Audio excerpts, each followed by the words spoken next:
Selamat hari Minggu Bapak Ibu, selamat kita ketemu lagi dalam ibadah online dari NLCC Indonesia hari ini, tanggal 9 Oktober 2022. Hari ini kita sampai kepada tema atau topik yang berikut dari seluruh rangkaian seri khotbah tentang akhir zaman selama bulan September dan Oktober, di mana kita belajar tentang akhir zaman melalui beberapa perumpamaan Tuhan Yesus. Dan hari ini kita sampai kepada perumpamaan yang berikut dari Injil Lukas pasal 15 ayat 1-7, yaitu perumpamaan tentang domba yang hilang. Sebelum kita lebih jauh membaca dan merenungkan bagian firman Tuhan ini, mari kita tundukkan kepala, kita berdoa. Tuhan, kami bersyukur, berterima kasih kan hari ini kami ada waktu, tidak saja waktu untuk beribadah, memuji dan menyembah-Mu, tapi juga ada waktu untuk duduk diam di sekitar kebenaran firman-Mu, mendengarkan suara-Mu melalui kebenaran firman Tuhan hari ini. Doa hamba kiranya firman Tuhan, khususnya melalui belajar dari perumpamaan yang berikut, perumpamaan tentang domba yang hilang ini, yang sudah menguatkan menjadi berkat buat hamba lagi yang akan hamba bagikan, hamba share pagi hari ini, kiranya juga menjadi berkat, menguatkan buat semua Bapak Ibu yang sedang mendengarkan, sedang mengikuti ibadah online hari ini. Berfirmanlah, bersabdalah Tuhan, karena kami sudah siap untuk mendengar suara-Mu melalui kebenaran firman-Mu. Tolong supaya kami semua tidak saja berhenti sampai kepada menjadi pemberita-pemberita firman Allah yang baik, menjadi pendengar-pendengar firman Allah yang baik, tapi kuatkan, mampukan kami semua tanpa terkecuali. Kami semua sanggup untuk melakukan kebenaran firman-Mu, sanggup menjadi pelaku-pelaku firman Allah yang baik. Dalam nama Tuhan Yesus kami berdoa. Amin. Baik Bapak Ibu, mari sama-sama kita lihat Lukas pasal 15 ayat 1-7. Bapak Ibu bisa buka Alkitab Bapak Ibu. Saya akan bacakan bagian firman Tuhan ini. Lukas pasal 15 ayat 1-7. Sekali lagi, Lembaga Alkitab Indonesia memberi judul perumpamaan tentang domba yang hilang. Demikian firman Tuhan.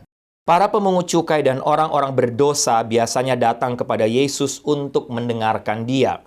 Maka bersungut-sungutlah orang-orang Farisi dan ahli-ahli Taurat, katanya, ia menerima orang-orang berdosa dan makan bersama-sama dengan mereka. Lalu ia mengatakan perumpamaan ini kepada mereka. Siapakah di antara kamu yang mempunyai 100 ekor domba, dan jikalau ia kehilangan seekor di antaranya, tidak meninggalkan yang 99 ekor di padang gurun, dan pergi mencari yang sesat itu sampai ia menemukannya? Dan kalau ia telah menemukannya, ia meletakkannya di atas bahunya dengan gembira. Dan setibanya di rumah, ia memanggil sahabat-sahabat dan tetangga-tetangganya, serta berkata kepada mereka, bersukacitalah bersama-sama dengan aku, sebab dombaku yang hilang itu telah kutemukan. Aku berkata kepadamu, demikian juga akan ada sukacita di sorga, karena satu orang berdosa yang bertobat, lebih daripada sukacita, karena 99 orang benar yang tidak memerlukan pertobatan. Bapak Ibu, suatu hari ada seorang CEO dari sebuah perusahaan besar menelepon karyawannya karena urusan kantor yang penting yang mendadak berkaitan dengan urusan komputer. Waktu dia telepon, yang menjawab itu seorang anak kecil dengan suara berbisik. Hello? Dan kemudian, hi, hello. Dan sang CEO bertanya, apakah ayahmu atau papamu ada di rumah? Jawab anak itu dengan suara kecil, oh iya, ada di rumah. Kemudian, apa saya bisa bicara dengan papamu? Kata CEO tadi. Anak itu bilang, oh tidak. Jawab anak kecil itu, tidak bisa.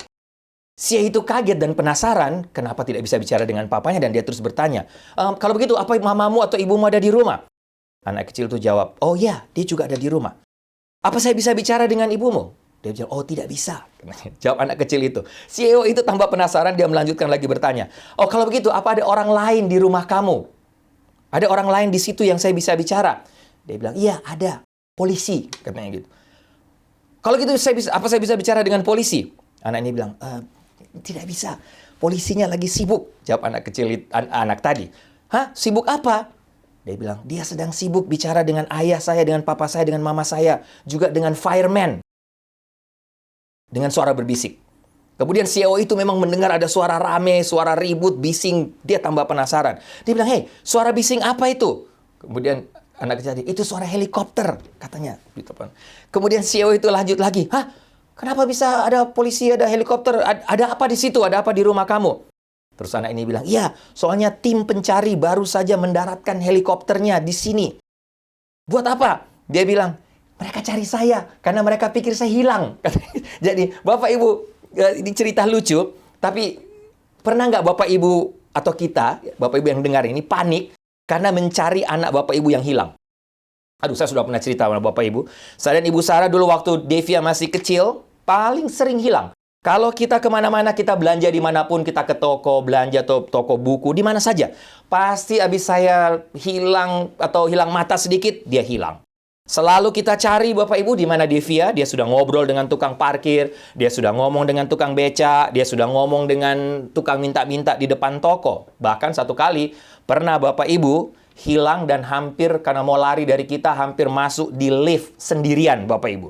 Untung saya cepat kejar, saya tahan pintu liftnya sampai nggak ketutup. Bapak Ibu bisa bayangkan, kalau sampai tertutup dia dalam lift dan liftnya naik, kita nggak tahu dia ada waktu itu saya ada di hotel, saya nggak tahu lantai berapa. Bapak Ibu, betapa paniknya kita sebagai orang tua kalau kita punya pengalaman anak kita yang hilang. Nah, hari ini kita mau belajar dari perumpamaan Tuhan Yesus yang ditulis dalam Lukas pasal 15 yang sering kali disebut orang sebagai God's Lost and Found chapter. Dalam pasal ini, Tuhan Yesus, pasal 15 ini, Tuhan Yesus menceritakan 3 jenis perumpamaan. Kalau Bapak Ibu baca Lukas pasal 15, untuk menggambarkan tentang 3 hal yang hilang. Pasal yang pertama itu pasal 1-7 yang sudah saya baca tadi, yaitu tentang domba yang hilang. Kemudian yang kedua tentang dirham yang hilang. Dan yang ketiga, ya tentang anak yang hilang. Makanya pasal 15 dari Injil Lukas dikenal sebagai God's Lost and Found chapter. Karena bicara tentang sesuatu yang hilang. Nah, dalam ayat 1 dan 2, Bapak Ibu, kita akan menemukan alasannya atau latar belakang mengapa Tuhan Yesus menceritakan perumpamaan ini dengan sangat khusus dalam Alkitab. Perhatikan ayat 1. Para pemungut cukai dan orang-orang berdosa biasanya datang kepada Yesus untuk mendengarkan dia. Waktu itu Bapak Ibu, boleh saya katakan Tuhan Yesus itu seperti magnet rohani. Semua orang tahu di mana ada Yesus, di mana Yesus akan mengajar. Semua pingin datang dan pingin menghadiri atau mendengarkan pengajarannya. Banyak orang tertarik kepada Yesus. Terutama juga para pemungut cukai, penagih pajak, dan orang-orang berdosa lainnya. Di mana Yesus ada, di mana Yesus memberitakan Injil, mengajar, mereka selalu ada di sana. Sedikit latar belakang dan konteks Bapak Ibu sekali lagi supaya kita bisa mengerti dengan baik ke perumpamaan ini. Perjanjian Baru beberapa kali menyebutkan tentang para pemungut cukai.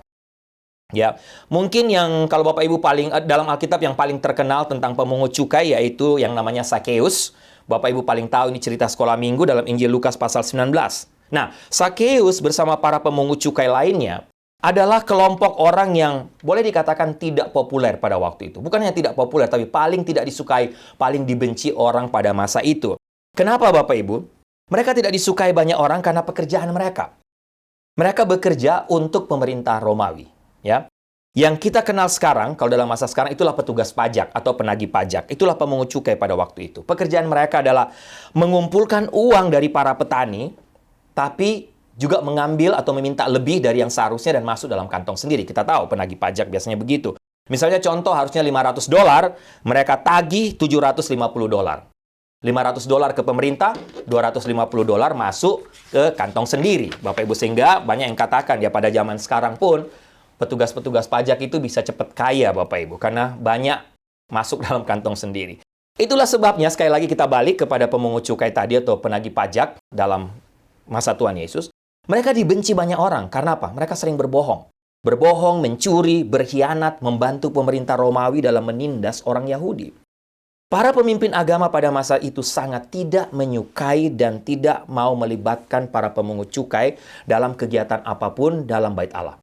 Dalam kegiatan keagamaan apapun. Semua kegiatan dalam bait Allah, mereka tidak diaktifkan. Karena dianggap orang berdosa, karena dianggap pembohong, pencuri, dan lain sebagainya.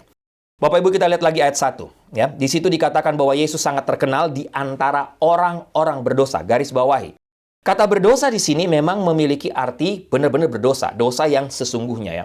Meskipun Lukas tidak menuliskan siapa mereka, tapi para penafsir atau kita tentunya tahu siapa yang dimaksud dengan orang berdosa di sini. Itulah mereka termasuk tadi pemungut cukai, penagih pajak, tapi juga termasuk para pelacur, para pengusaha yang tidak jujur, para pemabuk, para pencuri. Mereka inilah yang disebut sebagai orang berdosa dalam konteks ini. Sekarang Bapak Ibu lihat ayat 2. Maka bersungut-sungutlah orang-orang Farisi dan ahli Taurat katanya. Ini kepada Tuhan Yesus. Ia menerima orang berdosa, maksudnya Tuhan Yesus, dan makan bersama-sama dengan mereka. Bapak Ibu perhatikan, coba kita lihat kata bersungut-sungut. Artinya para ahli Taurat, orang Farisi menggerutu. Mereka mengeluh tentang Yesus. Mereka mengkritik Yesus. Apa keluhan mereka Bapak Ibu? Keluhan mereka karena sekali lagi mereka melihat Yesus menyambut dengan tangan terbuka. orang-orang berdosa, orang-orang buangan pada waktu itu, menurut mereka. Bahkan menghabiskan waktu bersama-sama dengan mereka. Nah, orang Farisi dan ahli Taurat hanya tidak bisa mengerti kenapa Yesus, kalau dia benar-benar nabi utusan Allah, mengapa menjadikan pemungut cukai dan orang berdosa lainnya, termasuk para pelacur, pemabuk, dan lain sebagainya, begitu berarti bagi dia. Ini tidak bisa dimengerti oleh para ahli Taurat dan orang Farisi. Sekarang Bapak Ibu, mari kita lihat ayat selanjutnya, mulai ayat 4. Yesus sebut atau sampaikan perumpamaan ini. Siapakah di antara kamu yang mempunyai 100 ekor domba? Dan jikalau ia kehilangan seekor di antaranya, tidak meninggalkan yang 99 ekor di padang gurun, dan pergi mencari yang sesat itu sampai ia menemukannya. Dan Bapak Ibu bisa baca ayat 5 dan seterusnya sampai ayat 7. Yang sudah saya baca tadi. Apa sebenarnya yang sedang Yesus jelaskan kepada para pendengarnya pada waktu itu melalui perumpamaan ini? Dan apa yang Yesus atau bagian firman Tuhan ini ingin kita yang hidup pada masa kini belajar dari pengajaran Tuhan Yesus, dari perumpamaan ini? Bapak Ibu, di sini Yesus sedang menjelaskan satu analogi yang pasti. Analogi apa? Analogi tentang orang berdosa. Itu adalah seperti domba yang hilang. Yesus berbicara dengan jelas dalam perumpamaan ini bahwa sama seperti seekor domba yang hilang, kita manusia juga bisa hilang, bisa tersesat. Tidak hanya secara geografis, tapi juga bisa hilang tersesat secara rohani, secara spiritual. Perbandingan antara domba yang hilang dan orang yang hilang secara rohani, dalam konteks ini memberikan kita beberapa wawasan, Bapak Ibu. Kalau Bapak Ibu baca, saya belajar tentang ini ketika mempelajari perumpamaan ini. Memberikan beberapa wawasan yang sangat luar biasa. Khususnya tentang ketersesatan atau keterhilangan secara rohani. Analogi atau perbandingan ini akan menolong kita untuk mengerti beberapa hal. Dan ini yang ingin saya share, sampaikan kepada Bapak Ibu. Beberapa hal sehubungan dengan ketersesatan rohani tadi. Paling tidak ada 4. Yang pertama Bapak Ibu. Domba atau orang yang tersesat, atau orang itu bisa tersesat, domba bisa tersesat. Kenapa? Karena mereka dikendalikan oleh sifat alami mereka. Sama seperti domba, demikian pula orang berdosa. Di sini Yesus tidak menjelaskan dalam perumpamaan ini mengapa atau bagaimana domba dapat hilang tersesat. Tapi Bapak Ibu, kita dapat mempelajarinya. Boleh saya katakan, pendengar pada waktu itu sangat mengerti dengan apa yang Yesus sampaikan. Karena memelihara domba adalah pekerjaan yang populer pada masa itu. Sehingga orang yang mendengarkan perumpamaan ini pada waktu Yesus sampaikan pada masa itu, sangat cepat atau sangat mengerti apa yang Yesus maksud. Mereka segera menangkapnya. Nah, kita Bapak Ibu, kalau mau mempelajari sifat domba, kita akan tahu bahwa domba adalah jenis binatang yang membutuhkan gembala. Kenapa? Karena sifat domba yang alami adalah mereka suka berkeliaran, melepaskan diri dari kawanan domba lainnya. Sekali lagi Bapak Ibu, ini domba, gambaran domba itu sifat mereka. Domba itu paling sering lari dari gembala. Cari dapat rumput yang lebih baik, mereka pergi. Mereka tidak mau mengikuti gembala. Mereka selalu pergi, cari tempat kemana saja. Ya, mereka suka melepaskan diri dari gembala, Bapak, dari kawanan domba yang lain. Nah, ada satu ilustrasi Bapak Ibu, seorang anak laki-laki, dia cerita tentang seorang peternak di desanya. Anak ini katakan, atau menceritakan, mengatakan bahwa sapi mereka itu sering berjalan-jalan dan akhirnya tersesat. Dia mengatakan, jika kita bertanya kepada seorang peternak sapi bagaimana sapi itu bisa tersesat, maka kita akan sangat yakin peternak sapi akan menjawab bahwa sapi itu tersesat kenapa? Karena sapi itu mulai dengan makan seberkas rumput. Ketika dia selesai makan, dia lihat di depannya ada berkas rumput lagi, dia pergi lagi ke situ. Sesudah itu dia melihat lagi ada berkas rumput yang lain setelah makan, dia pergi ke situ. Sehingga akhirnya dia keluarlah dari pagar penjagaan teman-temannya yang lain. Kemudian dia melihat lagi ada rumput lagi di sebelah pagar, dia pergi lagi, dia lompat lagi dari pagar tempat dia dijaga, Bapak Ibu, demikian seterusnya. Dan akhirnya sapi itu hilang. Nah, kenapa begitu Bapak Ibu? Karena itulah sifat alami sapi. Demikian pula domba. Mengapa domba tersesat? Alasan domba dalam perumpamaan Yesus ini adalah domba tersesat karena itulah sifat alami domba. Kepalanya terus menunduk mencari sesuatu yang menarik di antara rerumputan di sekitarnya dan akhirnya makin lama makin jauh dari teman yang lain, makin lama makin jauh dari gembala. Bapak Ibu, domba memutuskan untuk menjauhkan diri dari kawanan domba dan gembala karena sifat alami mereka. Aplikasi untuk kita dari bagian yang pertama, banyak orang tidak memiliki relasi dengan Tuhan Yesus, makanya mereka tersesat. Mereka tersesat karena mereka berusaha untuk lari dari Tuhan. Mereka tersesat karena mereka berusaha mengembara jauh dari Allah. Dan mereka melakukannya karena apa? Itulah sifat alami kita, sama seperti domba. Itulah kita manusia. Manusia berdosa. Sifat alami kita, natur berdosa kita. Kita selalu ingin jauh dari Tuhan. Kita menjauh, makin jauh. Kita mau mengembara dari Tuhan dan mengatakan seolah-olah kita tidak butuh Tuhan. Yesaya 53 ayat 6 katakan, kita sekalian sesat seperti domba. Masing-masing kita mengambil jalannya sendiri, tetapi Tuhan telah menimpakan kepadanya kejahatan kita sekalian. Sehingga Bapak Ibu, kenapa manusia bisa tersesat? Sama seperti domba, sifat alami, selalu ingin lari, ingin lari. Yang kedua, domba atau orang bisa tersesat selain sifat alami, tapi karena domba itu juga memiliki intelijen atau IQ yang sangat rendah, Bapak Ibu. Kalau dipakai dianalogikan dalam keberdosaan atau ketersesatan rohani, orang yang tersesat, kenapa bisa tersesat? Orang berdosa bisa tersesat karena memiliki pengertian rohani yang dangkal. Bapak Ibu, hal lain yang saya pelajari atau kita bisa pelajari tentang domba adalah bahwa domba itu memiliki masalah secara intelektual. Mereka tidak memiliki otak yang cerdas. Bapak Ibu, kita bisa mengajar burung bicara. Benar? Yang biasa pelihara burung. Kita bisa melatih anjing untuk melakukan segala hal. Anjing bisa dilatih. Khusus, bisa duduk, bisa taat duduk, bisa berdiri, bisa tidak makan yang tidak harusnya dimakan, bisa dilatih. Menjaga tuannya. Anjing dapat membantu orang buta. Anjing juga dapat membantu mendeteksi bom. Karena apa? Dilatih, bisa diajar. Karena cukup smart. Beberapa hewan bisa dilatih Bapak Ibu untuk melakukan sesuatu. Bahkan yang lebih menarik, saya pernah nonton satu acara di Jepang. Ikan dalam akuarium pun bisa dilatih oleh mereka untuk berhitung. Untuk ahli dalam berhitung dalam matematika. Tapi domba tidak Bapak Ibu.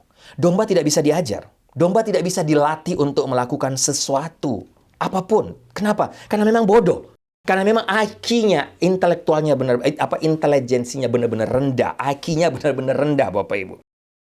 Aplikasi untuk kita dari bagian ini, orang yang tersesat secara rohani, seperti tadi, bahkan digambarkan oleh Rasul Paulus dalam Roma 3 ayat 10-11. Seperti ada tertulis, tidak ada yang benar, seorang pun tidak. Tidak ada seorang pun yang berakal budi, tidak ada seorang pun yang mencari Allah. Apa artinya? Artinya bahwa orang yang tersesat secara rohani adalah orang yang mungkin brilian dalam banyak bidang lain hidup mereka, tapi secara rohani mereka bodoh dan tidak bisa mengerti kebenaran rohani. Kebenaran firman Tuhan. Dengar firman Tuhan, dengar khotbah, berulang-ulang, ikut Bible study. Tapi tetap berdosa, tetap tersesat Bapak Ibu.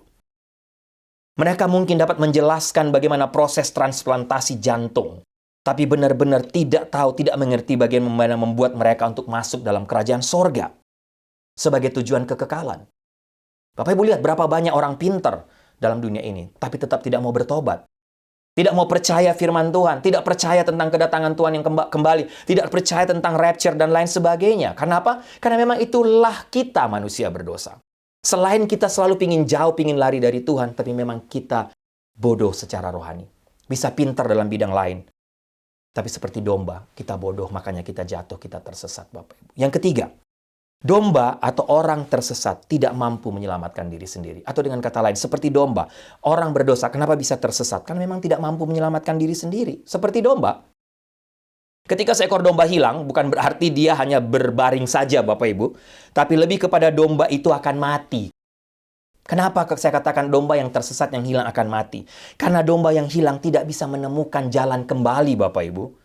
Untuk mereka bisa pulang kembali ke kawanan teman-teman mereka lain, ke gembala mereka. Tidak bisa. Itu domba. Ya tadi, karena poin yang tadi Bapak Ibu, bodoh. Dia tidak bisa kembali ke tempat yang aman bersama gembala yang memelihara. Mereka tidak tahu jalan kembali. Sekali lagi Bapak Ibu, binatang yang lain, anjing kalau hilang bisa jalan kembali. Seekor kuda juga bisa menemukan jalan pulang kembali, hampir sebagian besar. Seekor sapi dapat menemukan jalan pulang. Kucing, kalau Bapak Ibu belajar tentang kucing, mau hilang kemanapun selama Bapak Ibu tidak pindah rumah atau selama dia tidak dibuang ke dalam sungai, kucing itu selalu bisa menemukan rumahnya kembali, Bapak Ibu. Tapi tidak demikian dengan domba. Aplikasi untuk kita dalam bagian ini, seekor domba tidak dapat menyelamatkan dirinya sendiri. Itu sama dengan kita, manusia yang tersesat, terhilang secara rohani. Kita tidak dapat menyelamatkan diri sendiri. Hanya kasih Tuhan, hanya anugerah Tuhan yang sanggup menyelamatkan kita, Bapak Ibu. Roma pasal 5 ayat 6 katakan, ketika kita dalam keadaan tidak berdaya, Kristus mati untuk kita pada waktu yang tepat yang ditentukan oleh Allah. Padahal kita orang-orang yang jauh dari Allah. Tanpa salib, tanpa anugerah, tanpa kematian Yesus, Bapak Ibu dan saya tidak bisa selamat. Tanpa kita mengambil keputusan untuk membuka hati untuk menerima Dia sebagai Tuhan dan Juru Selamat, kita tidak mungkin diselamatkan. Tanpa suara Roh Kudus dalam hidup kita, kita tidak mungkin mendengarkan suara Tuhan. Efesus pasal 2 ayat 8-9, Paulus katakan, maksudku kamu diselamatkan oleh anugerah, dan kamu menerima anugerah itu oleh iman. Kamu tidak dapat menyelamatkan dirimu sendiri. Itu adalah pemberian dari Allah. Ayat 9, kamu tidak diselamatkan oleh yang kamu lakukan. Jadi tidak ada seorang pun yang dapat bangga atas dirinya sendiri. Bapak Ibu, kita tidak bisa menyelamatkan diri sendiri. Oleh sebab itu kita tersesat. Yang terakhir, yang keempat, domba atau orang tersesat akan menghadapi bahaya besar. Sekali lagi, domba, orang tersesat kalau tidak mau bertobat, tidak kembali karena tidak mendapatkan anugerah, kasih Tuhan, menolak anugerah itu. Bahaya besar menghadapi. Dia akan dihadapi. Ada satu hal lagi tentang domba yang membuat saya terkesan, Bapak Ibu. Domba tidak berdaya menghadapi lawan atau musuh mereka. Selain dia tidak bisa jalan pulang, domba yang tersesat hilang akan menjadi sasaran empuk dari semua binatang buas. Domba adalah mangsa yang mudah ditangkap karena mereka tidak bisa membela diri mereka sendiri. Apa senjata mereka? Nggak ada. Mereka tidak punya sayap untuk terbang untuk melawan musuh seperti burung. Kuda dapat berlari dan menendang dengan kencang. Anjing dapat menggigit, kucing dapat mencakar, Bapak Ibu. Ayam saja bisa ada senjata untuk melawan. Anak-anak saya beberapa waktu lalu ketawa karena mereka baru tahu kalau saya itu paling takut, binatang yang saya paling takut itu ayam. Karena dulu pernah pengalaman, Bapak Ibu, jangan ketawa. Takutnya ayam, karena dulu waktu kecil pernah saya dikejar ayam, saya lari terbirit-birit, Bapak Ibu. Ayam aja bisa membuat kita lari terbirit-birit kan? Itu ayam. Memang orang ketawa kalau dengar kita takut ayam. Apalagi anak-anak saya ketawain saya takut sama ayam. Tapi Bapak Ibu, binatang lain semua ada senjata. Mereka bisa lakukan, kita bisa lari. Tapi domba tidak. Oleh karena itu domba kalau dia tersesat, dia tidak kembali, Bapak Ibu. Dia menjadi makanan empuk dari semua binatang buas. Semua binatang punya senjata. Seperti saya katakan saja. Oh, lupa tadi. Nyamuk. Nyamuk saja punya, Bapak Ibu, bisa menggigit. Tapi lihat domba. Tidak ada yang lebih membahayakan daripada seekor domba yang hilang. Kalau mereka tidak diselamatkan, mereka akan mati, Bapak Ibu. Inilah gambaran tentang orang berdosa. Jelas. Tidak kembali, tidak diselamatkan, tidak meresponi anugerah Tuhan, akan mati dalam kekekalan. Aplikasi dalam bagian yang terakhir ini, Bapak Ibu, hal yang sama terjadi dalam hidup rohani seorang manusia yang tersesat, yang hilang secara rohani. Mereka berada, atau kita kalau tidak bertobat, kita berada dalam bahaya besar, keadaan yang sangat berbahaya. Dan apa bahayanya bagi jiwa yang tersesat, Bapak Ibu? Bahayanya adalah berada dalam keterpisahan rohani, dalam kekekalan selama-lamanya dalam api neraka. Bapak Ibu, memang masa sekarang sangat tidak populer kalau seorang pendeta pengkhotbah bicara tentang neraka. Orang nggak suka dengar kalau ada pendeta khotbah tentang neraka. Yang orang suka pada zaman sekarang, kalau pendeta khotbah tentang kesuksesan, kemakmuran, dan lain sebagainya. Berkat, berkat, berkat. Siapa yang mau dengar khotbah tentang neraka? Bapak Ibu, waktu Mission Night saja waktu lalu ada satu video yang Jane buat tentang gambaran tentang neraka. Ada seorang teman hamba Tuhan yang katakan, bisa nggak tentang neraka itu dihilangkan? Nanti orang akan jadi takut, ngeri lihatnya. Bapak Ibu lihat, orang tidak mau lagi mendengar tentang neraka, tapi jangan lupa, melalui kebenaran perumpamaan ini Tuhan ingatkan bahaya terbesar kalau kita tidak mau bertobat, tidak mau mendengarkan suara Tuhan, suara Roh Kudus. Kita akan masuk dalam neraka, dalam api kekekalan. Bapak Ibu, harus saya katakan sebagai hamba Tuhan, apa yang dikatakan oleh Alkitab untuk memperingatkan semua kita hari ini tentang bahaya besar yang akan ada di depan kita jika kita tidak menerima Tuhan Yesus sebagai Tuhan dan Juru Selamat. Itulah api kekekalan. Bapak Ibu, saya mau tutup khotbah saya hari ini tentang perumpamaan domba yang hilang dengan satu cerita. Beberapa tahun lalu, dilaporkan bahwa ada seorang turis hilang dari bus atau tur bus di Iceland. Yang mengakibatkan kepanikan dari semua tim tur tersebut. ya, karena ada seorang turis yang hilang. Dan karena laporan tersebut akhirnya dibentuklah satu tim penyelamat yang melibatkan lebih dari 50 orang, baik yang berjalan kaki maupun juga melalui udara untuk mencari turis yang hilang tadi. Dan Bapak Ibu, CBS News katakan, ini seorang wanita rupanya, CBS News katakan, wanita itu awalnya memisahkan diri dari kelompok turisnya. Kemudian dia ganti pakaian. Nah, ketika dia kembali ke bus dengan pakaian yang berbeda, Bapak Ibu, hanya dalam waktu beberapa menit, rombongan tur lainnya tidak kenal dia lagi karena dia sudah ganti baju. Nah, yang parahnya Bapak Ibu adalah ketika diumumkan bahwa ada orang yang hilang dengan penjelasan atau description. Dia Asia, dia pakai pakaian gelap, dia berbicara dengan bahasa Inggris yang baik. Nah, waktu description itu disampaikan, diumumkan Bapak Ibu, rupanya wanita tadi juga tidak kenal description tentang dirinya tadi. Jadi dia juga ikut dalam tim pencarian untuk mencari turis yang hilang tadi. Bapak Ibu, dia juga ikut mencari. Dan beberapa jam kemudian, mereka cari, ternyata Bapak Ibu mereka temukan Bapak Ibu. Dalam kira-kira beberapa jam kemudian, sekitar jam 3 pagi hari Minggu, mereka sudah berjam-jam mencari Bapak Ibu. Pihak pencari akhirnya menyadari bahwa ternyata wanita yang mereka cari itu ada bersama-sama dengan mereka. Bahkan dia juga ikut mencari bersama-sama dengan tim pencari. Akhirnya Bapak Ibu, pendek cerita, usaha pencarian dihentikan. Polisi setempat melaporkan bahwa wanita yang hilang atau turis yang hilang sudah ditemukan kembali. Dan orang semua tertawa karena pengumumannya adalah dihentikan karena rupanya wanita tadi ada bersama-sama dengan tim pencari orang hilang. Karena apa? Dia sendiri tidak kenal description tentang dirinya waktu dijelaskan. Bapak Ibu, cerita lucu mungkin, menegangkan awalnya tapi kita dengar akhirnya lucu. Tapi inilah masalah kita semua. Kalau mau jujur, Alkitab menggambarkan kita sebagai yang hilang secara rohani dan terpisah dari Tuhan. Tapi yang paling berbahaya adalah seringkali kita juga gagal mengenali diri kita sendiri dalam deskripsi tadi. Kita tidak tahu kalau kita ini hilang. Kita tidak sadar kalau kita ini sedang terhilang. Kita ini berdosa. Dan hasilnya Bapak Ibu apa? Dengar firman Tuhan, dengar ada yang mencari, dengar suara Roh Kudus. Kita tidak mendengarkan karena kita tidak tahu bahwa kita sedang hilang. Bapak Ibu, mari kita berdoa supaya kita tidak masuk dalam deskripsi ini. Kita tidak hilang karena kita tidak sadar tentang diri kita yang sedang hilang. Kita semua adalah orang yang harus kita akui adalah orang yang keras kepala, yang tidak siap mengenali diri sendiri, Bapak Ibu. Dan saya mau katakan satu hal sebagai penutup.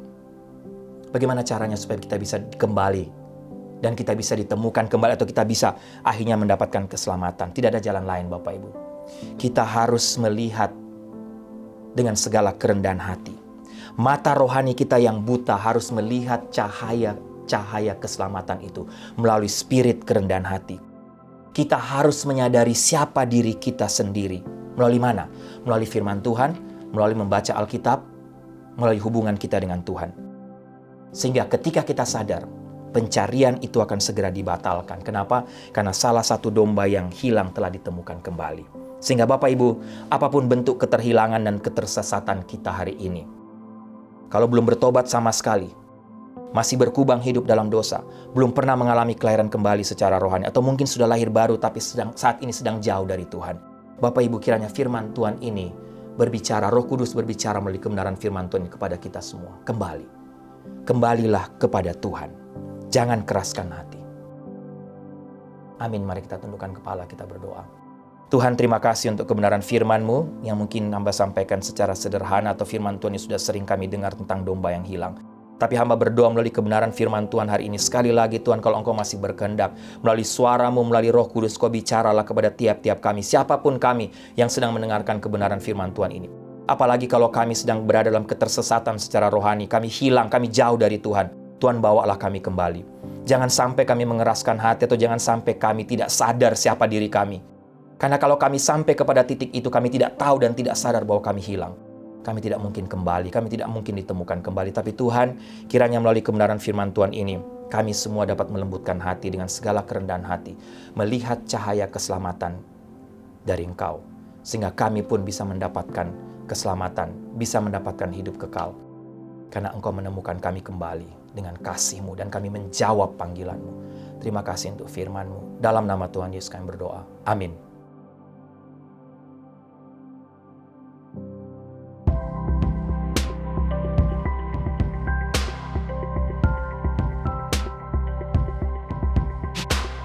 Baik Bapak Ibu, doa saya kita semua diberkati oleh seluruh rangkaian ibadah hari ini, secara khusus melalui kebenaran firman Tuhan hari ini tentang perumpamaan domba yang hilang. Baik, ada beberapa pengumuman sebelum saya tutup dalam doa berkat. Yang pertama, happy anniversary untuk Pak Henry dan Ibu Fitri Muaya tanggal 7 Oktober.